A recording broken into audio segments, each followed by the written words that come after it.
দীর্ঘ ৮ বছর পর কারামুক্ত হলেন বিএনপি চেয়ারপারসনের উপদেষ্টা কাউন্সিল সদস্য আসলাম চৌধুরী। সকালে চট্টগ্রাম জেলা কারাগার থেকে তিনি মুক্তি পান। এ সময় তাকে ফুল দিয়ে বরণ করে নেন নেতাকর্মীরা।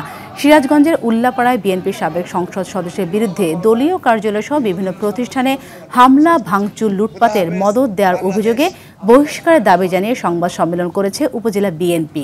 এদিকে মোটরসাইকেল শোভাযাত্রায় হামলার প্রতিবাদে সংবাদ সম্মেলন করেছেন ফরিদপুরের বোয়ালমারী উপজেলা বিএনপির আহ্বায়ক শামসুদ্দিন মিয়া ঝুনু।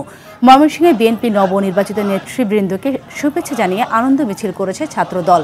বিএনপি চেয়ারপারসন বেগম খালেদা জিয়ার সুস্থতা কামনা ও বৈষম্য বিরোধী ছাত্র আন্দোলনের নিহতদের আত্মার মাগফিরাত কামনা ও আহতদের সুস্থতা কামনায় মিলাদ ও দোয়া মাহফিল অনুষ্ঠিত হয়েছে সাভার ও পঞ্চগড়ে।